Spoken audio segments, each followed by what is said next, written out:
c'est un grand problème. Est-ce que je peux le traiter comme un scientifique? Allez-y. Parce qu'il y a un côté historique à comprendre. Vous savez qu'il y a eu une glaciation qui s'est terminée il y a 20 000 ans. Quand il y a une glaciation, ça veut dire que la plupart des eaux se concentrent sous forme de glaciers sur les continents. Donc l'air a beaucoup moins d'humidité, les courants ne sont plus les mêmes, et en général, ces périodes de grande glaciation se traduisent dans la région du Sahara par une extension du Sahara. C'est-à-dire le Sahara pulse. Quand il y a une grande glaciation, il devient plus grand, et quand il y a un réchauffement, il verdit, il se rétrécit. Et tout cela a expliqué d'ailleurs le départ des hommes depuis des millions d'années d'Afrique pour envahir le monde. Et ça, c'est une autre histoire. Revenons à la dernière glaciation. Il y avait des dunes qui arrivaient jusqu'à Dakar. Le désert arrivait pratiquement jusqu'à Dakar. Et avec le réchauffement, il y a à peu près 20 000 ans, et les pluies, toutes ces dunes se sont transformées en des sols et ont été recouverts d'un chevelu de forêt. Le désert est remonté vers la Mauritanie.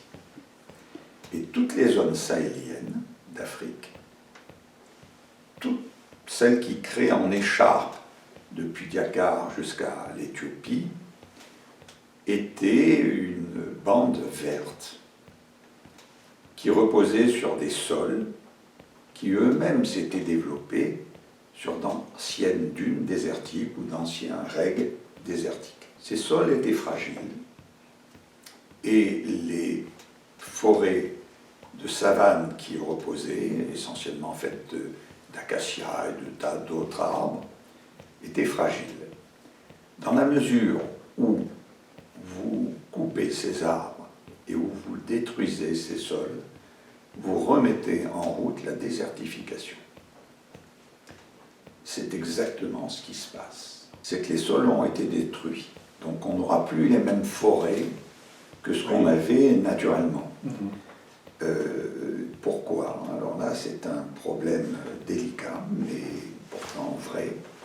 À la fin de la Deuxième Guerre mondiale, l'Europe, la France, manquait de matières grasses. Et donc, on avait déjà introduit la cacahuète, l'arachide, qu'on appelait la pistache d'Afrique, et qui était une plante qui était très grasse, des huiles.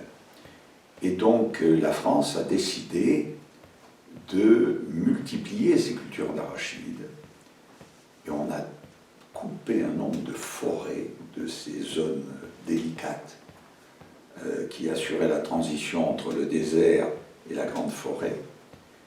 On en a coupé des millions d'hectares. Et en plus, comme on ne savait pas ce qu'était un sol, on aplanissait avec des bulldozers, des scrapeurs, pour que l'arachide soit mieux planté et mieux récolté. Donc il y a une part de bêtise anthropique qui a fait qu'on a détruit une grande partie de ces sols.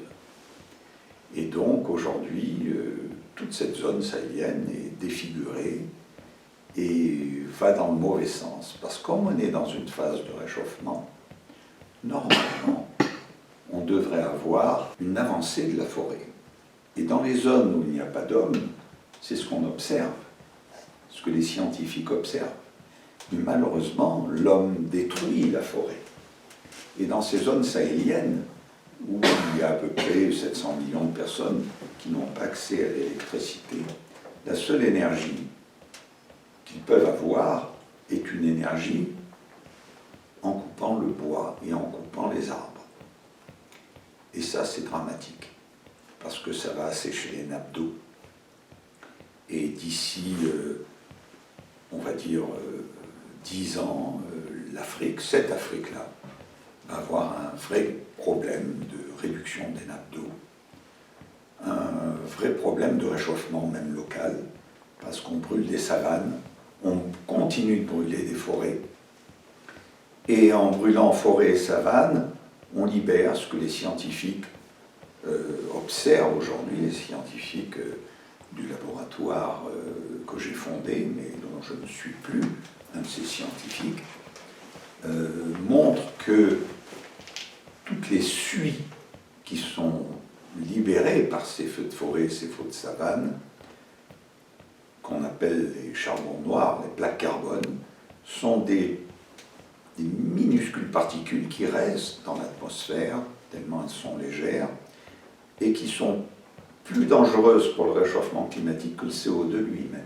Je vous donne juste un parallèle pour vous montrer l'importance de ce carbone. On a une vallée qui s'appelle la vallée de Chamonix chez nous, dont les glaciers fondent beaucoup plus vite. Et on a un microclimat qui évolue beaucoup plus rapide vers le chaud que le reste de la région. Et comme il y a un trafic de camions, tout le monde a commencé à dire c'est la faute de ce trafic, on va l'arrêter. Arrêter ce trafic entre la France et l'Italie, vous pouvez imaginer ce que ça représente en dimension économique. Alors les gens de chez nous, les grands, en particulier je pense à l'un d'eux, Édouard Barre, qui est prof au Collège de France, a étudié ce carbone et il a montré qu'il venait pour 80% à peu près des feux de cheminée que l'on faisait dans les chalets et ailleurs, les feux de bois,